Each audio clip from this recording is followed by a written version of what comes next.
Hello दोस्तों, नमस्कार। स्वागत है अपन इस वीडियो में। दोस्तों, आज की जो खबर आ रही है वो रशिया से चलकर आ रही है। जो दोस्तों, जहां इस टाइम पीएम मोदी रशिया पहुंच चुके हैं, विजिट कर चुके हैं रशिया के अंदर।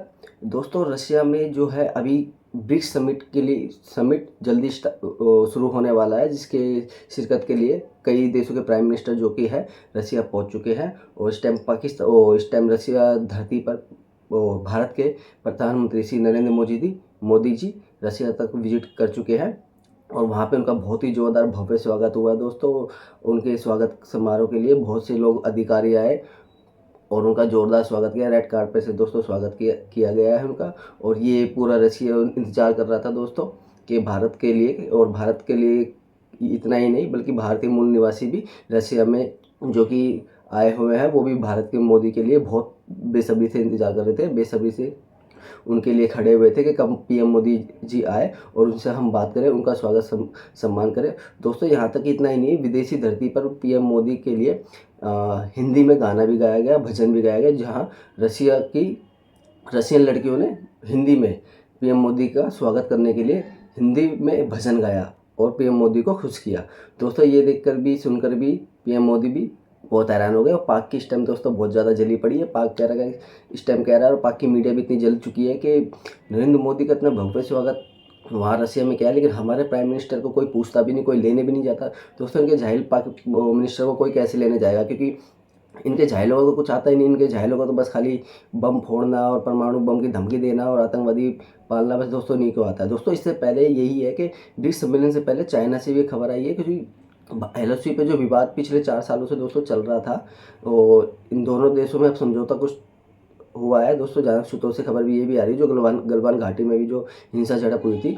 दोस्तों, ये सब मद्देनज़र देखते हुए अब चाइना ने क्या किया है, जो 2020 से ये जो विवाद चलता आ रहा है, अब उस विवाद को ठंडा हो गया, वो विवाद खत्म होने की कगार पे आ गया। चाइना ने अब अपने जो सैनिक है एलओसी पे जो तैनात कर रखे थे, गलवान घाटी पे तैनात किए थे, अब चाइना ने जो 2020 में जहाँ उनकी पहले सेना थी, अब चाइना वापस उनको वहीं धकेल रहा है, वहीं अपनी सेना को लगा रहा है, स्थापित कर रहा है। और इससे क्या आएगा, दोनों देशों में जो संबंध बिगड़ गए थे वो उनमें सुधार आएगा और दोनों देश अपनी अपनी सीमा पर दोस्तों पेट्रोलिंग कर सकते हैं। तो ये जो कि भारत चाइना के लिए है, और विवाद जो कि खत्म होता आ रहा है, और दोनों देशों में दोस्तों अच्छी साझेदारी बने, महत्वपूर्ण अच्छे रिश्ते बने, तो दोनों देशों का विकास होगा। तो दोस्तों, हम चलते हैं इस टाइम रशिया पर। दोस्तों, रशिया में बहुत जोरों शोरों से पीएम मोदी का स्वागत सत्कार तो हुआ है, और पुतिन भी बेसब्री से पीएम मोदी से मिलने के लिए बहुत ज़्यादा बेकरार है। और दोस्तों, रशिया भारत की दोस्ती इतनी मजबूत है कि जिससे देखकर हर एक देश का नेता जाता जलता है, खासकर इसमें जो कि है पाकिस्तान के जो पीएम है शहबाज शरीफ। और दोस्तों, इतना ही नहीं, इससे वो इतना भी जल चुके हैं कि इस बीच में पाक मिनिस्टर के एक धमकी भरा भी मैसेज आया, जिन्होंने वहाँ अपने एक कॉन्फ्रेंस में परमाणु धमकी भारत को दी, भारत का नाम लिए बिना धमकी दी।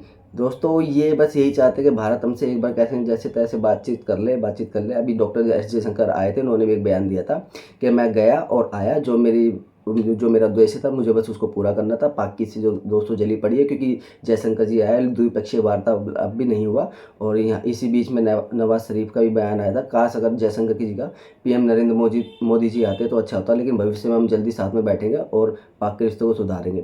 तो दोस्तों, लेकिन जयशंकर का साफ साफ बयान है, जब तक वो आतंकवाद पे ख़त्म नहीं करेगा, जब तक आतंकवादी को ख़त्म नहीं करेगा अपने देश से, तब तक कोई भी वार्तालाप नहीं होगी और दोनों देशों में ऐसी दूरियां रहेंगी। तो दोस्तों, अब इस टाइम क्या है, अब पूरा देश जो है नरेंद्र मोदी की ओर आकर्षित है, और वो सुनना चाहता है कि नरेंद्र मोदी ब्रिक्स में क्या फैसला लेते हैं, क्या कहते हैं।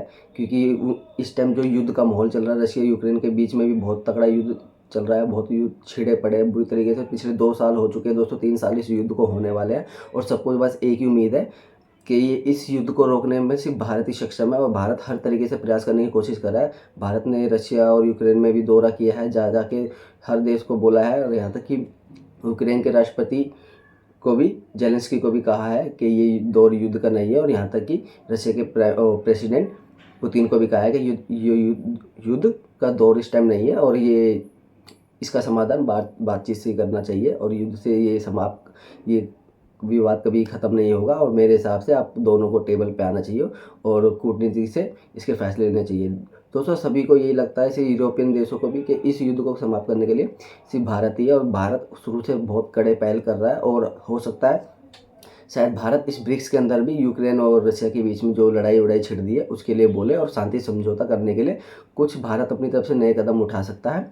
लेकिन अभी पीएम मोदी जो कि इस ब्रिक्स में सम्मिलित होने गए हैं, इससे क्या है, वो देश की अर्थव्यवस्था विकास वगैरह दोनों और जो इस समूह के सदस्य हैं दोनों में सब में आर्थिक विकास हो, समृद्धि हो और जो विकसित देश है वो विकासशील की ओर, जो विकासशील देश है वो विकसित की ओर बढ़े, ये इसका उद्देश्य है। किसी से कोई लड़ाई झगड़ा या किसी को दबाना इस ब्रिक्स का कोई उद्देश्य नहीं है दोस्तों। तो ये उद्देश्य, ये ब्रिक्स बनाया इसलिए गया ताकि जो लोग पीछे रह गए हैं, जिनका विकास अभी चल रहा है, जो विकासशील देश है वो विकसित हो, तो उसकी ओर ही अब बढ़ रहे हैं। और दोस्तों अब ये ब्रिक्स जो संगठन है बहुत ज़्यादा मजबूत हो रहा है, क्योंकि इसके अंदर सुनने में आ रहा है कि तकरीबन सूत्रों से कि इसके अंदर 30 से ज़्यादा देश जो है सम्मिलित होने की संभावना है, जिससे पूरा अमेरिका, यूरोपीय संघ पूरा छिड़ा हुआ है और पूरा हक्का बक्का हो गया है कि रसिया का ये जो संगठन है इतना मजबूत हो रहा है, जिसमें काफ़ी लोग, काफ़ी देशों के जो प्रतिनिधित्व है वो शिरकत कर रहे हैं। दोस्तों रशिया की धरती पर पीएम मोदी का जोरदार इतना स्वागत हुआ है दोस्तों, पीएम मोदी भी बहुत खुशी से झूम उठे। और पीएम मोदी का ये पहला ही दौरा नहीं है, पीएम मोदी इससे पहले भी कई दौरे कर चुके हैं रशिया के, जहाँ पे उनका बहुत ज़्यादा आदर सत्कार होता है और पीएम मोदी को बहुत प्यार भावना से देखा जाता है और उनको पूछते हैं। और विदेशी धरती से हिंदू समुदाय के लोग ही नहीं बल्कि जो विदेशी धरती पे विदेशी लोग भी है, पीएम मोदी का बहुत ज़ोरों शोरों से स्वागत करते हैं। दोस्तों अब देखते हैं इस रणनीति से अब क्या होता है। अब ये जो ब्रिक्स सम्मेलन हो रहा है इससे कुछ बड़ी खबर क्या निकल कर आती है क्या नहीं, और इससे ये है कि दोनों देशों में आपस में साझेदारी और मजबूत होगी, दावेदारी मजबूत होगी। और देखते हैं दोस्तों आगे क्या खबर निकल कर आती है। फिलहाल तो आज के लिए इतना ही। देखते रहिए नेशन वर्ल्ड। चैनल पर नए तो दोस्तों चैनल को सब्सक्राइब कीजिए, हम आपको नई नई अपडेट देते रहेंगे। धन्यवाद दोस्तों।